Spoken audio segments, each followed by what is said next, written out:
Hi, I'm Jeremy Pugh, the editor of Salt Lake Magazine, and we're here at Butcher's Chophouse and Bar for another installment of Park City TV's The Burger Bunch. The 5 members of the Burger Bunch will rate a burger around the state on presentation and taste. We're looking for beefiness, we're looking for the selection of condiments, the bun quality, we're looking for even greasiness, and the overall presentation. We'll also take a look at the fries on the side and see if they're any good. So let's check out Butcher's Chophouse and Bar. Start with the burger itself. It's freshly ground in-house filet mignon, New York strip, and ribeye meat that we do that in-house here. It comes on a bun that's made for us, specially made for us. It is an onion Asiago roll, essentially. And then, as far as toppings on the burger, there's aged white cheddar, there's tomatoes, and then house-made pickles. Really carry a tape measure with you all the time? The tall food thing is out, I thought, though. You gotta get the right angle of attack, I think, on this thing here. Oh, well done. All right, so Butcher's Chophouse, chop burger. This is one of the best burgers I've ever had in my life. It is a fantastic burger. Out of 60 points for taste, I gave it 54. I couldn't take away any points for beefiness. They got 3 kinds of beef in there.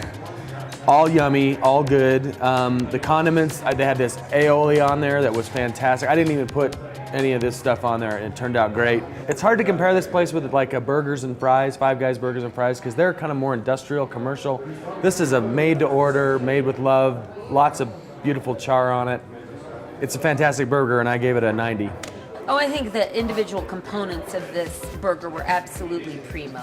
The pickle, the cheddar, aged cheddar, the aioli, and I thought the proportion of them was great. Never reached for my ketchup or anything, and I'm pretty much of a ketchup person on a burger. It's like everything was perfect about this burger, but I didn't fall in love with this burger, and so therefore, I gave it 79 points because it tasted great.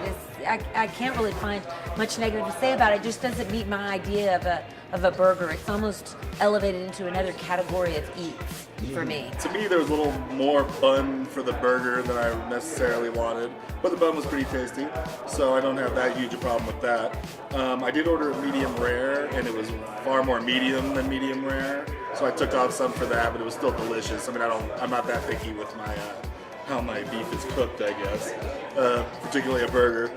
So I ended up giving it an 87, and a special note of the steak fries that were pretty darn tasty as well. So I think the consensus has been made that this is definitely the beefiest burger we're probably going to try at any of the spots, or at least it's going to compare to anything that we're going to get anywhere out there. Just the right amount of drippings off the burger to mix in with those great steak fries, and mix in with everything else.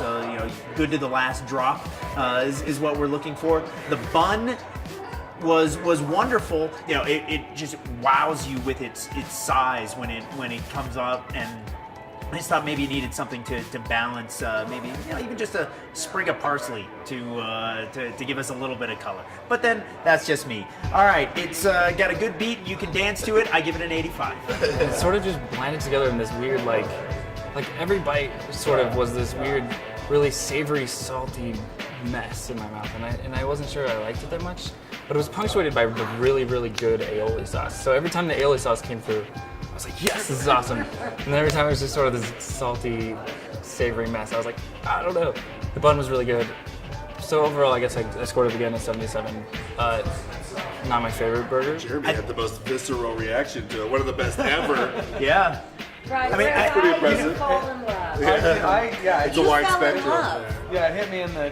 Hey, right You know, I mean, I there. think if we were to hold this up to the other burger that we had on this little journey, if you were to look at the condiments side by side, it would be like going to the farmer's market versus going to the Right. secondhand Smith's, right, or something, I feel like it's figure skating. I gotta leave a little room, even just what if I have a burger that's gonna be Can't be If you were to come in here and just to have drinks, say, because it is a bar, thankfully, it's too big to just order as like a light dinner when you're having beers, I would say. I'd be afraid, but something like a slider size would be pretty primo. Mostly, I tend to think I want a beer or a milkshake with a burger, right? And I'm pretty much in that camp. I want one or the other.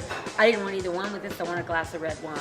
I think that's indicative of how it's quality almost ingredient. beyond burger level. Well, I think a consensus has been made. Butcher's Chophouse here in Park City, definitely one of the high points if you are looking for a burger. Join us again next time. We are still looking for your suggestions for your favorite burgers in the Wasatch Front or back, all the way from Provo up to Ogden and everywhere in between.